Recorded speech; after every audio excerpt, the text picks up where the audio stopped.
ശശിയണ്ണ ഓ എന്നാ ഉണ്ട്? ഓ എന്ത് പറയാനാ, എന്താ പതിവില്ലാണ്ട് ഈ വഴി. അതേ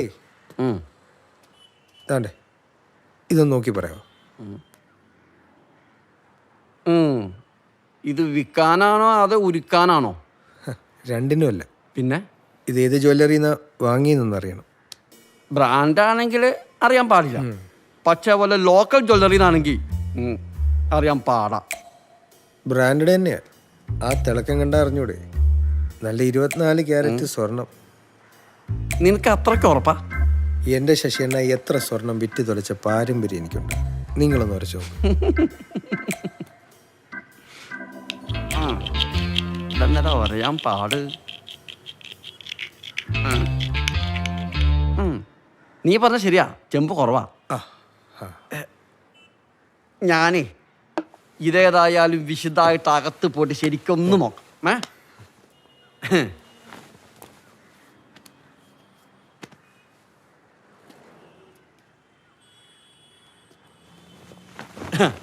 നീ പറഞ്ഞ ശരിയാ, ഇത് original 916 ഗൾഫാ, MG ജ്വല്ലറിയുടെയാ.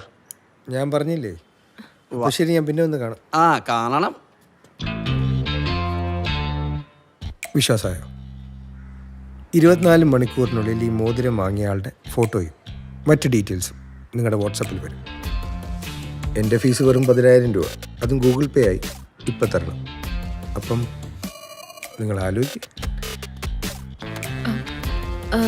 Google Pay number. ഈ മോതിരവും നിങ്ങളും തമ്മിലുള്ള കണക്ഷൻ എന്താ? താനെ ഏൽപ്പിച്ച പണി ചെയ്താൽ മതി, ആവശ്യമില്ലാത്ത കാര്യത്തിൽ ഇടപെടണ്ട. ക്ഷമിക്കൂ സഹോദര, വെറുതെ ചോദിച്ചാ. അപ്പൊ ശരി.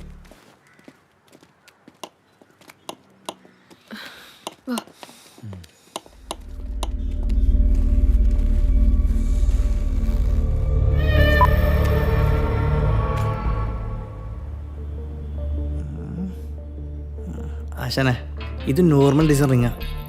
അതുമല്ല, ഗൾഫിൽ 6 ഷോറൂമുണ്ട്. ഈ ഡിസൈൻ റിംഗ് എന്നൊക്കെ പറഞ്ഞു കഴിഞ്ഞാൽ ഡെയിലി ശരിക്കും സെയിൽ നടക്കാറുണ്ട്. അതുകൊണ്ട് പാടാശാനെ. നീ ഒന്ന് ശ്രമിച്ചു നോക്ക്. എങ്ങനെ? ഈ റിങ്ങി പേരെഴുതി വാങ്ങുന്നതേ അപൂർവം ചിലരെ ചെയ്യാറുള്ളൂ. നീ ആ വഴി ഒന്ന് ശ്രമിച്ചു നോക്ക്. പേരെന്താ റിങ്ങില്ലേ? ജിൻസി. സമയമെടുക്കും ആശാന, ഒന്ന് വെയിറ്റ് ചെയ്യും. ഞാൻ ശ്രമിച്ചു നോക്കട്ടെ. അതൊക്കെ നീ ശ്രമിച്ചാൽ നടക്കും.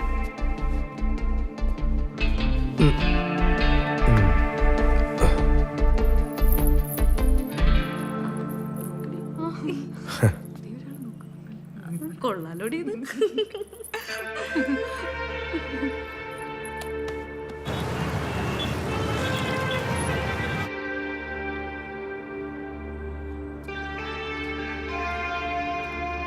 Sir, juice.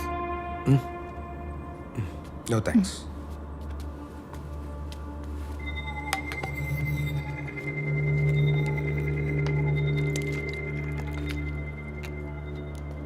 ആശാനെ, അതെ, ഷാർജയിലുള്ള ഞങ്ങളുടെ ബ്രാഞ്ചിൽ നിന്നാണ് ഈ മോതിരം മേടിച്ചിരിക്കുന്നത്. പക്ഷെ ഒന്നല്ല, 2 മോതിരം സെയിൽ പോയിട്ടുണ്ട്. രണ്ടാമത്തെ റിങ്ങിന്റെ പേരെന്താ? ഒരു സണ്ണി. ഈ സണ്ണി 2 കൊല്ലം മുമ്പാണ് ഇത് വാങ്ങിയത്. അതുമല്ല, അയാൾ അവിടുത്തെ കാർഡ് ഉപയോഗിച്ചാണ് ഇത് പേയ്മെൻറ്റ് ചെയ്തിരിക്കുന്നത്. അതിൻ്റെ ഫുൾ ഡീറ്റെയിൽസ് ഈ പേപ്പറിലുണ്ട്. പിന്നെ കാണാം. ഓക്കെ ആശാനെ.